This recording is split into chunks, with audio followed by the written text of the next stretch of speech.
Hello everyone, welcome to our channel. Friends, ఈ వీడియోలో ఈ రోజు మార్కెట్ అనాలిసిస్ గురించి డీటెయిల్ గా మాట్లాడుకుని రేపటి plan of action and important levels కూడా కవర్ చేద్దాం. ఈ వీడియోని ఎక్కడ స్కిప్ చేయకుండా ఎండ్ వరకు చూడండి. ఖచ్చితంగా ఈ వీడియో మీకు ఇన్ఫర్మేటివ్ అనిపిస్తుంది. అండ్ లాస్ట్ 1 వీక్ నుంచి ఒక మెడికల్ ఎమర్జెన్సీ వల్ల వీడియోస్ చేయలేకపోయాం. ఇప్పటి నుంచి కన్సిస్టెంట్ గా వీడియోస్ చేయడానికి ట్రై చేస్తాం. ముందుగా నిఫ్టీ అనాలిసిస్ చూసుకుందామండి. ఇఫ్ యూ కెన్ సీ, ఈ రోజు మనకి నిఫ్టీలో మంత్లీ ఎక్స్పైరీ కంప్లీట్ అయిపోయింది. అండ్ ఈ రోజు మార్కెట్ ఓపెనింగ్ సినారీ చూసుకుంటే ఆల్మోస్ట్ 150 నుంచి 200 పాయింట్స్ వరకు గ్యాప్ డౌన్ ఓపెనింగ్ జరిగింది నెగిటివ్ సెంటిమెంట్ తో.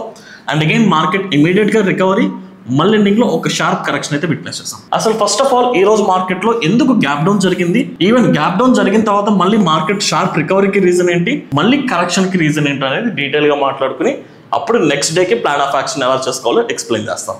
ఒకసారి దీనికి సంబంధించిన న్యూస్ అప్డేట్ చూసుకుందామండి. వి ఆల్ నో దట్ మనకి నిన్న వచ్చేసరికి యూఎస్ నుంచి ఒక ఫైనల్ అప్డేట్ వచ్చింది, ఇండియా రిలేటెడ్ గా ట్యాక్స్ అప్డేట్. ఒకసారి దీని గురించి ఓవరాల్ గా రీకాల్ చేసుకోవడానికి ట్రై చేద్దాం. So first of all April 2 వచ్చేసరికి యూఎస్ గవర్నమెంట్ అన్ని కంట్రీస్ మీద ఫ్రెష్ గా ఇంపోర్ట్ చార్జెస్ ని ఇంక్రీజ్ చేసింది. దానిలో భాగంగానే మన ఇండియాకి అప్పుడు అనౌన్స్ చేసిన ఇంపోర్ట్ చార్జెస్ వచ్చేసరికి 26%. అంటే మన Indian products if in case US లో కనుక మనం సెల్ చేయాలంటే దానికి 26% ట్యాక్స్ అనేది మనం పే చేయాలి. ఆ టైం పీరియడ్ లో ఇండియా మీద కాదు, ప్రతి కంట్రీ మీద కూడా ట్యాక్స్ ఇంపోజ్ చేశారు. దాని తర్వాత ఎంటైర్ వరల్డ్ మార్కెట్ లో బిగ్ కరెక్షన్ అయితే విట్నెస్ చేసాం. అండ్ అన్ని కంట్రీస్ నుంచి కూడా ప్రెజర్ క్రియేట్ అయింది. సో దాని తర్వాత ఏదైతే ట్యాక్స్ అనౌన్స్ చేశారో దానికి 90 days ని పాస్ చేశారు. అండ్ ఈ 90 days లో ప్రతి కంట్రీ నుంచి నెగోషియేషన్ చేయడానికి యూఎస్ రెడీగా ఉందని కూడా అనౌన్స్ చేశారు. అండ్ ఇప్పుడు 90 days కంప్లీట్ అయిపోయింది. అండ్ ఈ 90 days లో జరిగిన నెగోషియేషన్స్ బట్టి ఇప్పుడు ప్రతి కంట్రీకి ఎంత ట్యాక్స్ ఉంటుందో 1 by 1 అనౌన్స్ చేసుకుంటూ వస్తున్నారు. దీనిలో భాగంగానే నిన్న మన ఇండియాకి సంబంధించిన ట్యాక్స్ అప్డేట్ వచ్చింది. సో ఇప్పుడు ఫైనల్ గా 26% నుంచి జస్ట్ 1% తగ్గించి ఇప్పుడు ఆల్మోస్ట్ 25% ట్యాక్స్ ని, ఇంపోర్ట్ ఛార్జెస్ ని ఇంపోజ్ చేయబోతున్నారు. అండ్ ఈ 25% ట్యాక్స్ అనేది August 1 నథింగ్ బట్ రేపటి నుంచి ఇంప్లిమెంటేషన్ లోకి రాబోతుంది. సో రేపటి నుంచి మన ఇండియన్ ప్రొడక్ట్స్ ఏదైనా సరే యూఎస్ లో మనం సెల్ చేయాలంటే దానికి 25% ఫ్లాట్ ట్యాక్స్ అయితే పే చేయాలి. మరి దీని ఇంపాక్ట్ ఏమేమి సెక్టార్స్ మీద ఉంటుందో మనం చూసుకుంటే, ఫస్ట్ వచ్చేసరికి మనకి టెక్స్టైల్ ఇండస్ట్రీ మీద చాలా ఎక్కువ ఇంపాక్ట్ ఉంటుందండి. అండ్ దాంతోపాటు jewellery, automobile sector, pharma, electronics,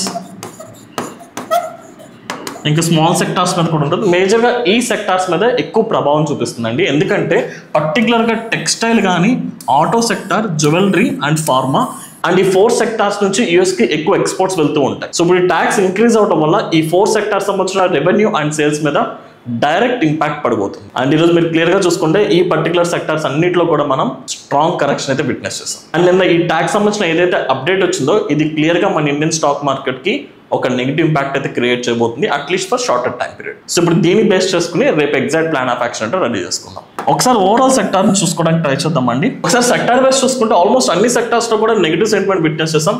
just FMCG మాత్రమే 1.4% పాజిటివ్ వచ్చింది. అండ్ మీడియా కూడా స్లైట్ న్యూట్రల్ నుంచి స్లైట్ పాజిటివ్ ఉంది. అండ్ జనరల్గా ఎప్పుడైతే మార్కెట్లో ఒక అన్సర్టనిటీ ఉంటుందో నార్మల్గా ఫార్మా సెక్టార్స్ కానీ FMCG సెక్టార్స్ వీటిని డిఫెన్సివ్ స్టాక్స్ అంటాం. అంటే ఎకనామీ బాగున్నప్పుడు లేదా మార్కెట్లో నెగిటివ్ సెంటిమెంట్ ఎస్టాబ్లిష్ అవుతున్నప్పుడు ఈ 2 సెక్టార్స్ FMCG అండ్ ఫార్మా సెక్టార్స్లో ఎక్కువగా పీపుల్ ఇన్వెస్ట్ చేస్తారు సేఫ్ సైడ్కి. కానీ నిన్న వచ్చిన న్యూస్ బట్టి ఫార్మా సెక్టార్ కూడా డైరెక్ట్ ఇంపాక్ట్ అవుతుంది. కాబట్టి ఈ రోజు ఓన్లీ FMCG సెక్టార్ మాత్రమే పాజిటివ్ ఉంది. అందులో పర్టికులర్గా హిందుస్థాన్ యూనిలివర్ మంచి రిజల్ట్స్ వచ్చినాయి, ఆల్మోస్ట్ 3% పాజిటివ్ వచ్చింది. ITC కూడా 1% పాజిటివ్ క్లోజింగ్ వచ్చింది. ఇలాంటి టైం పీరియడ్లో మీరు ఏదైనా ఇన్వెస్ట్ చేయాలి లేదా పాజిటివ్ సైడ్ మీరు వెళ్ళాలనుకుంటే FMCG సెక్టార్కి వెళ్తే బెటర్, అట్లీస్ట్ ఈ టెంపరీ కరెక్షన్ టైం పీరియడ్లో. బట్ ఓవరాల్ సెక్టార్ చూసుకుంటే మనకి కంప్లీట్ నెగిటివ్ సెంటిమెంట్ అయితే కనిపిస్తుందండి. సో ఇప్పుడు ఈ నెగిటివ్ సెంటిమెంట్ తగ్గట్టుగానే రేపటికి కూడా ట్రేడ్ ప్లాన్ రెడీ చేసుకుందాం. ఒకసారి నిఫ్టీ చార్ట్లోకి వెళ్ళిపోదాం. ఇక్కడ మనం క్లియర్గా ఒక సైకలాజికల్ పాయింట్ డిస్కస్ చేయడానికి ట్రై చేద్దామండి. సో నిఫ్టీ మనకి వచ్చిన ట్యాక్స్ అప్డేట్ నెగిటివ్ న్యూస్ బట్టి మార్కెట్ ఫస్ట్ ఓపెనింగ్ నెగిటివ్గా రియాక్ట్ అయినప్పటికీ ఎందుకని ఇమీడియట్ రికవరీ జరిగింది. జనరల్గా టెక్నికల్ అనాలిసిస్ బట్టి ఎప్పుడైనా గ్యాప్ అప్ జరిగినా, గ్యాప్ డౌన్ జరిగినా ఆ గ్యాప్ ఫిల్ అవుతుందని ఒక కాన్సెప్ట్, నథింగ్ బట్ ఆ ఇంబ్యాలెన్స్ ఫిల్ అయిన తర్వాతే మార్కెట్ మళ్ళీ ఫర్దర్ డైరెక్షన్ తీసుకునే కాన్సెప్ట్ ఉంటుంది. దాంతోపాటు ఇక్కడ మనం క్లియర్గా అర్థం చేసుకోవాల్సింది ఈ రోజు మనకి మంత్లీ ఎక్స్పైరీ. ఈ monthly expiry not only for Nifty 50, almost అన్ని స్టాక్స్ కూడా మనకి ఈ రోజు మంత్లీ ఎక్స్పైరీ జరుగుతుంది. దీనికి రిలేటెడ్ గా ఎవరైతే ప్రీవియస్ డేస్ నుంచి కొన్ని రోజుల ముందు నుంచి కానీ కొన్ని వారాల ముందు నుంచి ఈ మంత్లీ ఎక్స్పైరీ రిలేటెడ్ గా కొన్ని పొజిషన్స్ తీసుకుని ఉంటారు కదా, ఆ పొజిషన్స్ తీసుకుని ఎవరైతే హోల్డ్ చేస్తారో ఈ రోజు బిగ్ గ్యాప్ డౌన్ ఓపెనింగ్ తర్వాత వాళ్ళ పొజిషన్స్ లో big loss or big MTM change అనేది చూసుంటారు. వాటిని ఇమీడియట్ గా అడ్జస్ట్ చేసుకోవడానికి మనకి మార్కెట్ లో ఆ పొజిషన్స్ అడ్జస్ట్మెంట్ వల్ల మార్కెట్ ఒక టెంపరీ రికవరీకి వెళ్ళింది. అండ్ అగైన్ ఎండింగ్ లో మళ్ళీ సెల్ ఆఫ్ అనేది వచ్చేస్తుంది. అందుకని మార్కెట్లో గ్యాప్ డౌన్ ఓపెన్ అయినా మార్కెట్ రికవరీ జరిగింది కదా అని దీని సైడ్ నుంచి మనం ఒక positive side trade plan ready చేసుకోవడం అనేది రైట్ థింగ్ కాదు. ఎందుకంటే మార్కెట్ ఇంకా స్టిల్ ఒక నెగిటివ్ జోన్లోకి ఎంటర్ అయిపోయింది కాబట్టి, అండ్ న్యూస్ పరంగా చూసుకున్నా, సెక్టార్ వైజ్ పర్ఫార్మెన్స్ పరంగా చూసుకున్నా మనకి క్లియర్గా నెగిటివ్ సెంటిమెంట్ ఎస్టాబ్లిష్ అయింది. సో ఇప్పుడు ఈ నెగిటివ్ సెంటిమెంట్ తగ్గట్టుగానే మన ప్లాన్ ఆఫ్ యాక్షన్ రెడీ చేసుకోవడానికి ట్రై చేద్దాం. సో మార్కెట్లో నెగిటివ్ సెంటిమెంట్ ఉన్నప్పుడు మనం ట్రేడ్ చేయాల్సిన బేసిక్ స్టెప్స్ ఏంటి? ఫస్ట్ థింగ్ వచ్చేసరికి సెల్ ఆన్ రైస్. మనం చాలా వీడియోస్లో మాట్లాడుకుంటాం రెగ్యులర్గా. లేదు అనుకుంటే breakout of recent swing lows or breakout of supports. ఈ రెండు క్రైటీరియాస్ బట్టి మనం ట్రేడ్ ప్లాన్ అయితే తీసుకోవడానికి ట్రై చేద్దాం. సో ఇప్పుడు ఫర్ ఎగ్జాంపుల్ దీన్ని బేస్ చేసుకుని రేపు మార్కెట్ ఓపెనింగ్ కనుక, ఇఫ్ ఇన్ కేస్ మార్కెట్ కనుక మనకి ఫ్లాట్ ఓపెనింగ్ జరిగితే, సో ఇప్పుడు ఈ నెగిటివ్ సెంటిమెంట్ బేస్ చేసుకుని మనం రేపటికి ప్లాన్ ఆఫ్ యాక్షన్ రెడీ చేసుకుందామండి. So first of all if in case market కనుక రేపు ఫ్లాట్ ఓపెనింగ్ ఇస్తే, ఈ రోజు ఎక్కడైతే క్లోజింగ్ ఇచ్చిందో అదే లెవెల్ దగ్గర రేపు కనుక మార్కెట్ ఓపెనింగ్ జరిగితే, ఈ సినారియోలో మనం కంప్లీట్ మార్కెట్ని అవాయిడ్ చేద్దాం. అండ్ మార్కెట్ ఒకవేళ రికవరీ జరిగి రైజ్ అవుతున్నప్పుడు, సో ప్రీవియస్ మనకి సపోర్ట్ ఇక్కడ బ్రేక్ చేసిన తర్వాత మనకి కరెక్షన్ వచ్చింది, అండ్ అగైన్ రీటెస్ట్ చేసి మళ్ళీ బిగ్ కరెక్షన్, మళ్ళీ థర్డ్ టైం వెళ్ళినప్పుడు కూడా అక్కడ నుంచి రిజెక్షన్ వచ్చింది, అండ్ ఈ రోజు కూడా క్లియర్గా ఈ లెవెల్ నుంచి రిజెక్షన్ వచ్చింది. కాబట్టి ఫర్ టైమింగ్ 24,900ని మనొక స్ట్రాంగ్ రెసిస్టెన్స్ కింద కన్సిడర్ చేసుకుని ఈ పాయింట్ దగ్గర, అంటే రైజ్ అయింది కాబట్టి రైజ్ ఆన్ సెల్ స్ట్రాటజీ కదా మన నెగిటివ్ సెంటిమెంట్లో, ఈ పాయింట్ దగ్గర షార్టింగ్ ఆపర్చునిటీ కోసం వెయిట్ చేయడానికి ట్రై చేద్దాం. ఇట్ డజంట్ మీన్ 25,900కి వెళ్తే మనం షార్ట్ చేయాలని మీనింగ్ కాదండి.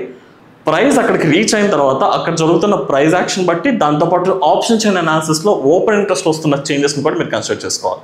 ఇక్కడ మనం క్లియర్గా చూసుకుంటే 25,900 ఎంత స్ట్రాంగ్ రెసిస్టెన్సో, సైకలాజికల్గా 25,000 లెవెల్ కూడా మనకి స్ట్రాంగెస్ట్ రెసిస్టెన్స్.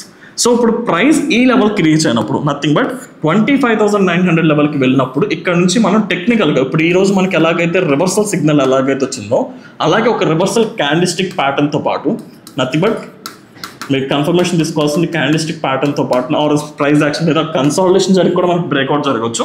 అక్కడ జరుగుతున్న ఓవరాల్ ప్రైస్ యాక్షన్తో పాటు 24,900 అండ్ 25,000 ఈ రెండు స్ట్రైక్స్ చాలా ఇంపార్టెంట్. ఈ రెండింటికి సంబంధించిన కాల్ సైడ్ ఓపెన్ ఇంట్రెస్ట్ ఏదైతే ఉంటుందో అది ఇంక్రీజ్ అవుతూ పుట్ సైడ్ ఓపెన్ ఇంట్రెస్ట్ అనేది డిక్రీజ్ అవ్వాలి. ఎప్పుడు మార్కెట్ ఈ లెవెల్కి వెళ్ళి క్యాండిస్టిక్ ప్యాటర్న్ బట్టి కానీ ప్రైస్ యాక్షన్ చార్ట్ బట్టి ప్రైస్ రివర్స్ అవుతున్నప్పుడు ఈ సినారియో మీరు కన్ఫర్మేషన్ వస్తే అప్పుడు మీరు అక్కడ షార్టింగ్ ఆపర్చునిటీ తీసుకోవచ్చు. అంతేగాని జస్ట్ ఒక క్యాండిస్టిక్ ప్యాటర్న్ చూసి లేదా ఒక చార్ట్ ప్యాటర్న్ చూసి మీరు డైరెక్ట్గా ట్రేడ్ చేసుకుంటే ఎక్కువ ట్రాప్లోకి వెళ్ళే ఛాన్స్ ఉంటుంది. కాబట్టి ఖచ్చితంగా ఆప్షన్ చైన్ అనాలిసిస్లో ఓపెన్ ఇంట్రెస్ట్ని మీరు ఫాలో అవడానికి ట్రై చేయండి. అలా కాకుండా మార్కెట్ ఫ్లాట్ ఓపెనింగ్ జరిగి అక్కడ నుంచి మార్కెట్ ఒకవేళ డౌన్ సైడ్ వచ్చేస్తున్నట్లయితే ఈ ఇంట్రాడే క్లోజింగ్ పాయింట్ ఉంది కదా, ఈ బ్రేక్అవుట్ బట్టి కూడా మీరు ట్రేడ్ ఎగ్జిక్యూట్ చేసుకోవచ్చు. బట్ అగైన్ దాంతోపాటు మీరు కన్సిడర్ చేసుకోవాల్సింది 24,800, 24,900 అండ్ 25,000 ఇక్కడ సంబంధించిన ఈ 3 స్ట్రైక్స్ సంబంధించిన call side open interest build అవుతున్నట్లయితే అప్పుడు ఈ క్లోజింగ్ పాయింట్ మనకి డౌన్ సైడ్ బ్రేక్ అయినా ఇక్కడ కూడా షార్ట్ చేసుకోవచ్చు. అండ్ మనం షార్ట్ చేయడానికి థర్డ్ లొకేషన్ వచ్చేసరికి ఈ రోజు ఇంట్రాడే పాయింట్ లో పాయింట్ అండి. సో వన్స్ ఇది కూడా మనకి డౌన్ సైడ్ బ్రేక్అవుట్ కనుక జరిగితే మనం ఇక్కడ కూడా షార్ట్ చేసుకోవడానికి right opportunity. And next support will be 24,500 దగ్గర మనకి స్ట్రాంగ్ సపోర్ట్. సో రేపటికి 24,500 will be the strongest support, followed by 24,800 మనకి స్ట్రాంగ్ రెసిస్టెన్స్ ఉంది, 24,900 అండ్ ఫైనల్లీ 25,000 ఇవి స్ట్రాంగ్ రెసిస్టెన్స్. ఇక్కడ ఈ పాయింట్స్ దగ్గర షార్టింగ్ ఆపర్చునిటీ అండ్ ఇది సపోర్ట్. ఇక్కడికి వచ్చిన తర్వాత ట్రేడ్ క్లోజ్ చేసుకోవడానికి ట్రై చేద్దాం. అండ్ అలా కాకుండా రేపు market direct gap down opening జరిగితే కనుక ఇమీడియట్గా షార్టింగ్ని అవాయిడ్ చేయడానికి ట్రై చేయండి. బికాస్ సపోర్ట్ ఏరియా అనేది జనరల్గా బయర్స్ ఏరియా, ఆర్ఎస్ ఎవరైతే ఇక్కడ ఫ్రెష్గా షార్ట్ పొజిషన్స్ తీసుకున్నారో వాళ్ళు ఇమీడియట్గా టార్గెట్ వచ్చింది కాబట్టి ఎగ్జిట్ అవడానికి ట్రై చేస్తారు. సో ఆ విధంగా మార్కెట్ ఇమీడియట్గా ఒక టెంపరీ రికవరీ ఇచ్చే ఛాన్స్ ఉన్నప్పుడు మీ స్టాప్ లాస్ టచ్ అవుతుంది. కాబట్టి సో గ్యాప్ డౌన్ జరిగితే ఇమీడియట్ షార్టింగ్ కంప్లీట్ అవాయిడ్ చేసి ఆ మార్కెట్ గ్యాప్ ఫిల్ అయిన తర్వాత మళ్ళీ బౌన్స్ బ్యాక్ వస్తుంది కదా, ఆ పాయింట్లో షార్ట్ చేయడానికి ట్రై చేయండి. రేపు కంప్లీట్ మనం షార్టింగ్ సైడ్ ప్లాన్ చేస్తున్నాం. బట్ షార్ట్ చేయాలంటే క్యాండిస్టిక్ ప్యాటర్న్స్తో పాటు ఆ పర్టికులర్ స్ట్రైక్స్ దగ్గర మీకు call side dominating open interest ఉండాలి and put side open interest తగ్గుతూ ఉండాలి. సో దీంతో పాటు మనం ఒకసారి బ్యాంక్ నిఫ్టీ కూడా చెక్ చేసుకుందామండి. సో మనకి బ్యాంక్ నిఫ్టీ కూడా రీసెంట్గా మంచి సైడ్ వేస్ మార్కెట్ బ్రేక్ చేసింది. సో రీసెంట్గా మనకి కన్సాలిడేషన్ ఫేజ్ ఇనిషియేట్ అయింది అండ్ కన్సాలిడేషన్ క్లియర్గా బ్రేక్ చేసి మార్కెట్ ఫ్రెష్గా నెగిటివ్ సెంటిమెంట్లోకి వెళ్ళింది అండ్ న్యూస్ కూడా కంప్లీట్ నెగిటివ్. కాబట్టి ఈవెన్ బ్యాంక్ నిఫ్టీలో కూడా మనం rise on sell strategy plan చేసుకుంటాం, లేదంటే రీసెంట్ స్వింగ్లో బ్రేక్ చేసినా లేదా సపోర్ట్స్ బ్రేక్ చేసినా షార్టింగ్ ఆపర్చునిటీ ప్లాన్ చేసుకోవచ్చు. But important levels will be 56,500 దగ్గర మనకి స్ట్రాంగ్ రెసిస్టెన్స్ ఉంది అండ్ దీంతో పాటు 55,000 is the very strongest support and in between 55,500 దగ్గర కూడా ఒక టెంపరీ సపోర్ట్ ఉంది. సో ఈ లెవెల్స్ దగ్గర మాత్రమే ట్రేడ్ ప్లాన్ ఎగ్జిక్యూట్ చేయడానికి ట్రై చేయండి బ్యాంక్ నిఫ్టీ. సో సెన్సెక్స్ కూడా ఒకసారి మనం 1 hour టైం ఫ్రేమ్ చూసుకుంటే ఇంపార్టెంట్ లెవెల్స్ మెన్షన్ చేస్తున్నాం. ఈవెన్ సెన్సెక్స్ కూడా రైజ్ ఆన్ సెల్ లేదా సపోర్ట్ బ్రేక్ కానీ రీసెంట్ స్వింగ్ లో బ్రేక్ చేసినప్పుడు షార్టింగ్ వెళ్ళిపోదాం. బట్ సెన్సెక్స్ లో మనం అబ్జర్వ్ చేయాల్సిన ఇంపార్టెంట్ రెసిస్టెన్స్ 81,600 మనకి ఇమీడియట్ రెసిస్టెన్స్, ఫాలోడ్ బై 80,500 నుంచి 600 వరకు మీకు ఎక్స్టెండెడ్ సపోర్ట్ ఏరియా ఒకటి ఉంది. సో మీరు జనరల్గా షార్ట్ చేసుకోండి, ఇది ప్రిఫర్డ్ లొకేషన్. లేదనుకుంటే ఈరోజు ఇంట్రాడే క్లోజింగ్ పాయింట్ ఉంది కదా, అది బ్రేక్ చేస్తే మనం షార్టింగ్ వెళ్ళొచ్చు. లేదనుకుంటే ఫైనల్గా ఇంపార్టెంట్ సపోర్ట్ ఇది బ్రేక్ చేస్తే మనం షార్టింగ్ చేసుకోవాలి. సో కంప్లీట్ మనం షార్టింగ్ సైడ్ అయితే ప్లాన్ చేసుకుందాం. అండ్ మనం ఇంట్రాడే ట్రేడ్ ఎగ్జిక్యూట్ చేసే ముందు మనం ఒకటి క్లియర్గా చెక్ చేసుకోవాల్సింది, స్టిల్ ఇండియా విక్స్ వచ్చేసరికి 11.5 రేంజ్లో ఉంది. సో స్టిల్ ఇది ఇంకా లో విక్స్ మార్కెట్స్ అండి. సో మీకు ప్రీమియమ్స్ కూడా చాలా తక్కువ ఉంటాయి అండ్ ఫాస్ట్ గా డికే జరిగే ఛాన్సెస్ ఉంటుంది. కాబట్టి కంప్లీట్ బిగినర్స్ అయితే ఈ లో విక్స్ మార్కెట్ ని అవాయిడ్ చేసి మార్కెట్స్ కొంచెం రికవరీ జరిగిన తర్వాత India VIX at least 12 above 13 above వెళ్ళిన తర్వాత అప్పుడు మీరు ట్రేడ్ ప్లాన్ రెడీ చేసుకుంటే better. So this is my plan of action guys. If in case ఈ వీడియో కనుక మీకు ఇన్ఫర్మేటివ్ అనిపిస్తే దయచేసి వీడియోని లైక్ చేసి మీ జెన్యూన్ ఒపీనియన్ ని కమెంట్ సెక్షన్ లో మెన్షన్ చేయడానికి ట్రై చేయండి. అండ్ మీకు ఇంకేదైనా ఫర్దర్ డౌట్స్ ఉంటే కింద కనిపిస్తున్న నెంబర్ కి కాల్ ఆర్ వాట్సాప్ మెసేజ్ చేసి మీ డౌట్స్ క్లియర్ చేసుకోవచ్చు.